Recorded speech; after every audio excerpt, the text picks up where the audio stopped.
Bursting through the great rivers of the world, we've seen the churning power of rapids and difficult byways that lead to unknown places. In all sorts of crafts, men and women struggle to tame white water and emerge with respect for the unharnessed reaches of the river. Whether rafting or kayaking, these experts slip beneath the grip of swelling waves and arrive at smooth water to see a reflection of themselves and their spirit of adventure. Robert Duvall pitted his oar against the headwaters of India's Ganges River. Ethel Kennedy shot down the Kennebec in Maine with her son Michael and a group of kids from New York's Police Athletic League.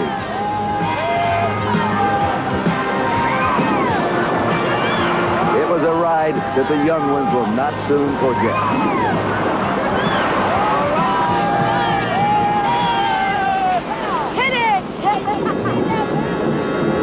Africa's mighty Victoria Falls was the scene of another rafting challenge as LeVar Burton made the first successful descent of the Zambezi River, a fierce run that spills 350,000 cubic feet of water per second and bucks like an unbroken horse.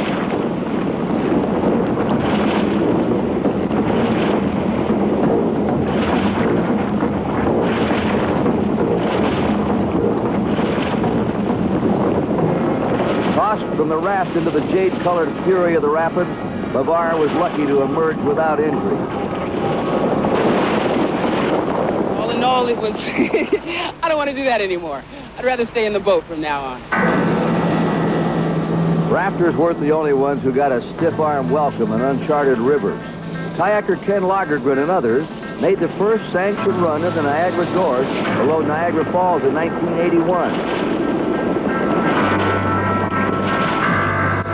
The thrills and threats of professional kayaking continued on the Yampa River in Colorado's Cross Mountain Canyon as Eric Evans paddled into unforgiving rapids.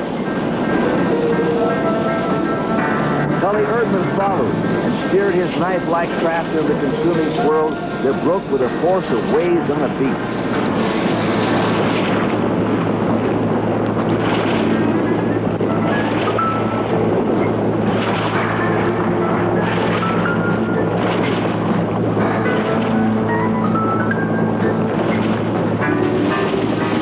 From his kayak, Tully clung to a bare rock.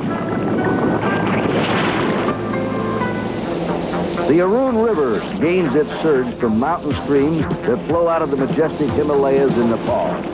Kayakers were anxious to challenge this eastern giant, whose waters are said to hold magical powers.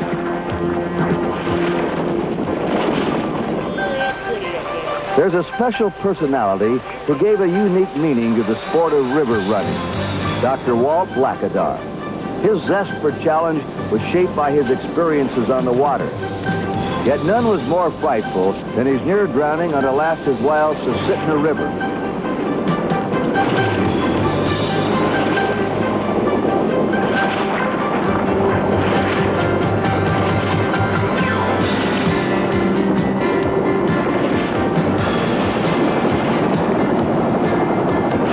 To abandon his kayak so that he could get to the surface for air, Walt was rescued by helicopter. The next day, he met the river and succeeded with a courage and cunning that he alone possessed. Determination ran at Walt Blackadar with a strength to the river and spawned a generation of river enthusiasts. Walt died in 1978 while doing what he liked best, kayaking.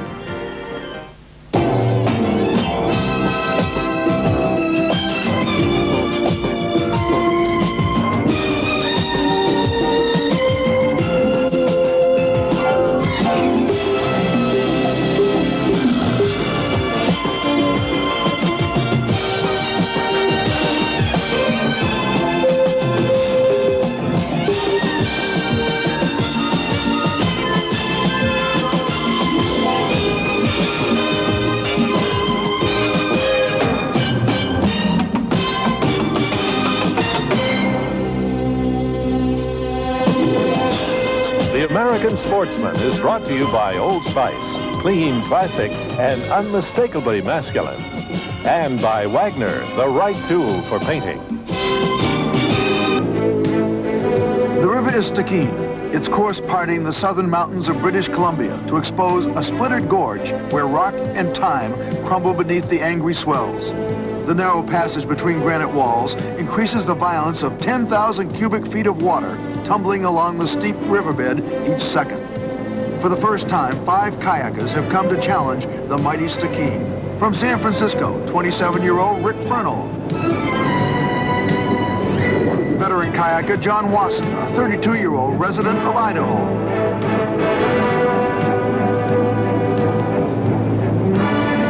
Lars Holbek, at 27, already an accomplished rock climber and kayaker.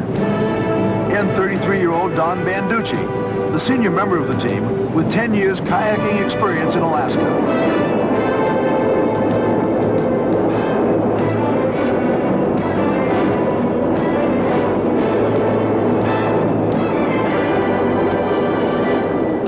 Kayaker and expedition leader, Rob Lesser, made a survey by helicopter to get a water-level view of the river. Below Entry Falls, known as the gateway to the Grand Canyon of the Stikine, Rob saw that the riverbed dropped quickly, causing waves to smash together over the steep incline. I'm Bob Beatty. I joined Rob on his survey. Looks like we're coming up on a narrow part of the canyon now. Okay, yeah, this is going to be the character of the canyon. It just closes in on you. And we're going to be coming around. This is typical of the tight part of the canyon. The rock walls just right in on top of you. Boiling water down below. Now we've started our drop. We've got about, who knows, 40 feet a mile up here. Is this as tough as you thought it was going to be? That last drop was real formidable. Yeah. Are you going to be able to get through that? Yeah, I think we'll be able to get through there. Well, it looked like there was a possible line, and then this area down in here looks like if you did have somebody swimming that you could possibly recover him, catch up with him. Oh, we got a goat up on the top there. Well, this is pretty wild country, isn't it? Oh, this is amazing. Looks like a good rapid down here. Lots of curlers, lots of just wild water right through the middle. Beautiful exploding waves. You know, most of the time when you look at, when you go through a river, you've had the experience of talking to other guys who've done it, but no one's ever done this before. It creates a lot of different problems, huh? Yeah, I think that's the mystique and the beauty of it, because for every river runner, it's just like a climber who is able to climb the first peak. It's not a matter of wanting to be recognized as the first one, but it's the psychological challenge that no one else has a chance or has done it. You know you're in blank territory, and you have to treat it with respect. You approach the whole river experience differently. No one has ever risked the 1,500-foot canyon to observe the Stikine, so the kayaker's task is greater than usual. They must plan their routes carefully, guess at depths, and imagine forces that no man has taken. A dangerous but necessary prelude to success. This is one of the roughest sections. There's no question about it. I think if you're on your line and you haven't gotten dumped, that this is runnable. And it's not, it's by no means a piece of cake. This is one we're going to have to take a much longer look at. This may be, I've always felt, just from looking on the map, that this was possibly one of the portages.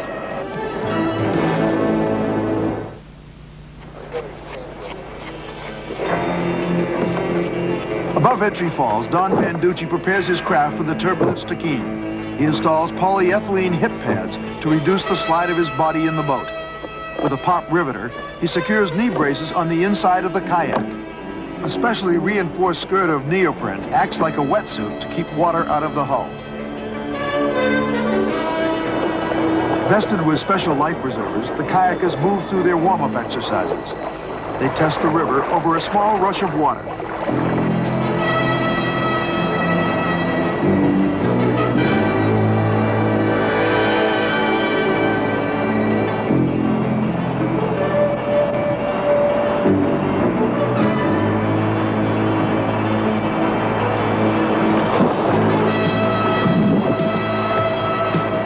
Rick tries a nose stand, preparing for the somersaults that the river will demand.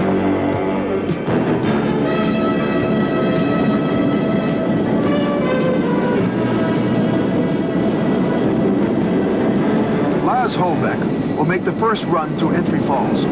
Even after the route planning and survey work, each kayaker is alone to face an interior landscape of doubt and hope. Lars chooses the right-sided course, considered to be the more conservative passage. This is the best for all concerned. Lars will act as a safety kayaker in the calm pool below. But for now, no man waits for him. No aid if disaster should strike.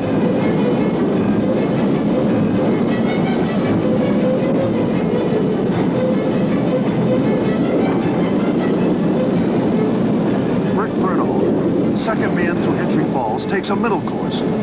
He explained his attraction to kayaking. There's nothing else that I've tried that comes even close to kayaking for sheer just concentration and ability to maintain under pressure situations. Kayaking has it all.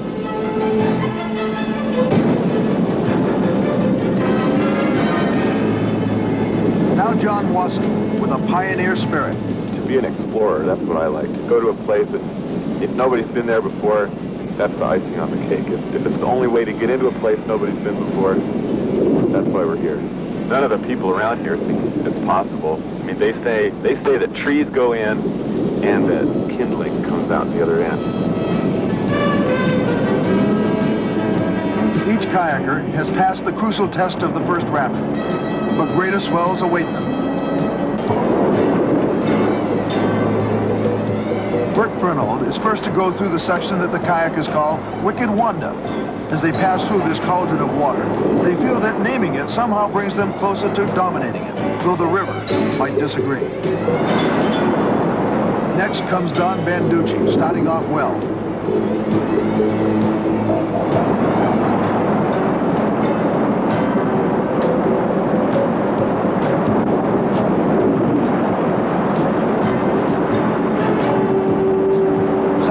Of water snatches his paddle away, and without it, he struggles to right himself.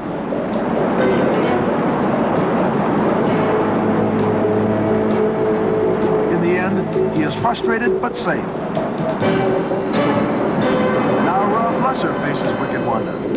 I paddled the Bio Bio in Chile, this is Sitna, the Alsac, and to me, this is a step above. That is going to be the toughest hydraulics you're ever going to run. It's by far the most challenging big water river I have ever been on. It's going to be hard to find a river that's still left to top it.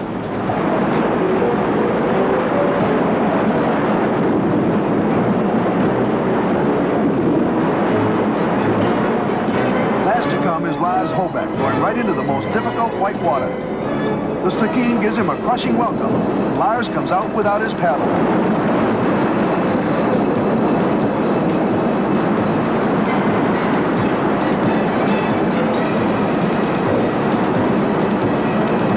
For air, he finally abandons his kayak and now depends on his friends to keep him from floating into misfortune.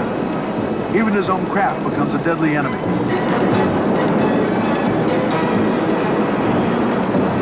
Rick Fernald paddles to save him as the team's sense of unity grows stronger in an effort to outlast the river.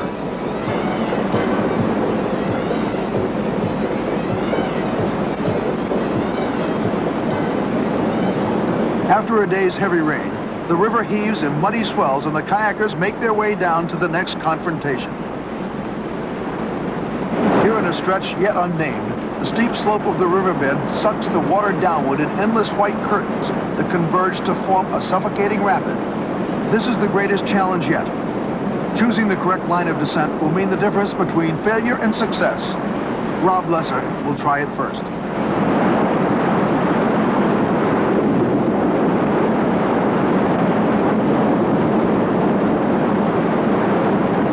On his side, Rob makes it safely. Next, Rick Fernald, following Rob's example, starts far to the right.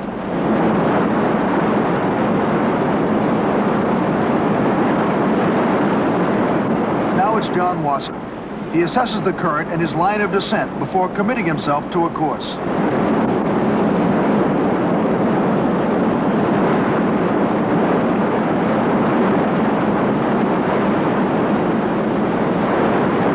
He's a little high going in, and the miscalculation proves costly.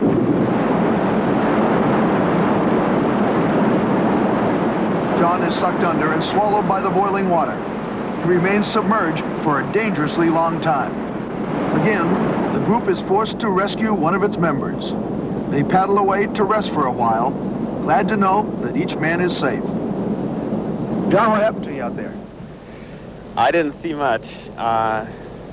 Into a big hole that I knew I didn't want to go in. Thought I was by it. Didn't have a good line, I guess. Flipped over, pulled back into it.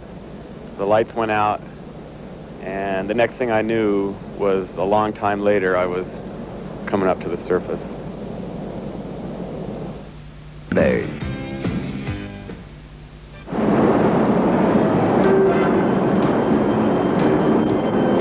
From boulders that have fallen from the lip of the gorge, the kayakers scout a section known as Site Z, the most awesome flow yet encountered. There are 15-foot vertical drops in this narrow pass and an unpredictable cross-flow of water. Recently, another team of surveyors visited Site Z for a different reason. The Canadian government has sketched a massive $7 billion hydroelectric project on this location to generate power for northern British Columbia. The proposed dam would flood the gorge for miles, destroying the wild splendor of these rapids and reducing fisheries in neighboring Alaska. After the survey, I got the kayakers' impressions of Site Z.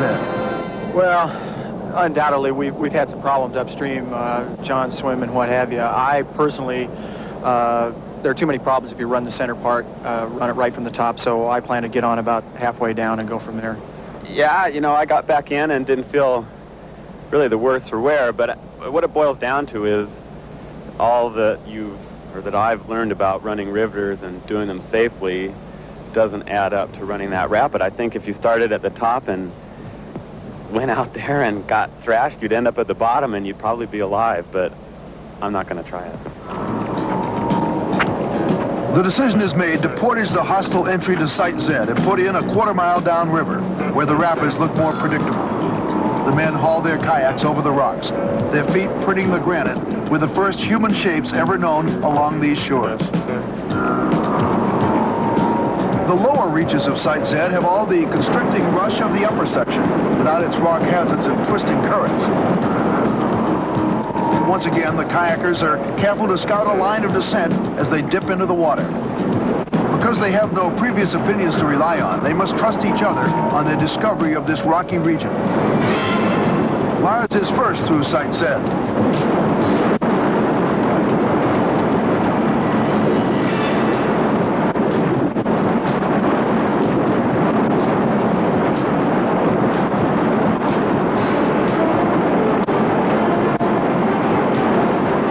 Now Rick attacks the rain-swelled water.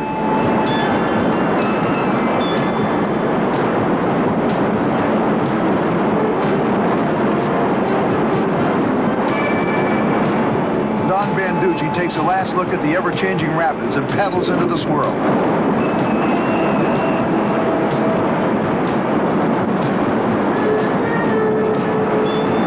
John has his turn, cutting through the walls of smashing water.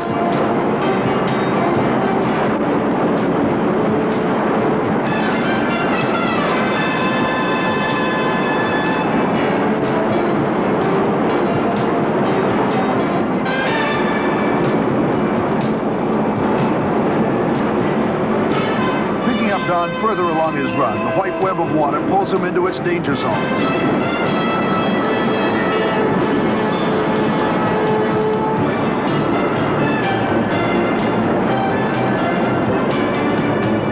Lars follows, his attempt fraught with bursting gusts from the Stikine.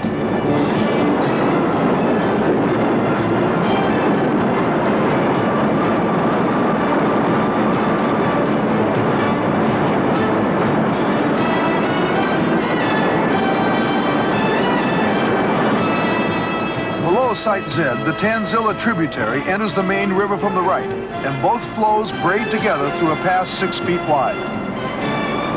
Here the rock attempts to jacket the river on both sides, with the result that entire trees are stripped and jammed as if the angry Stikine tried to widen the passage in its need to burst free. After another day of rain, the river rises to consume the lower log. First, John passes under the natural bridge.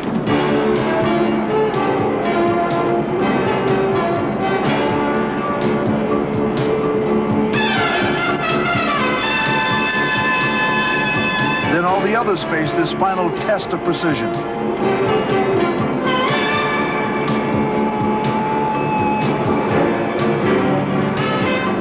the calm below the canyon, the team celebrates its success. For a moment, the river shifts their kayaks to form like the petals of a flower in a gesture of hope fulfilled.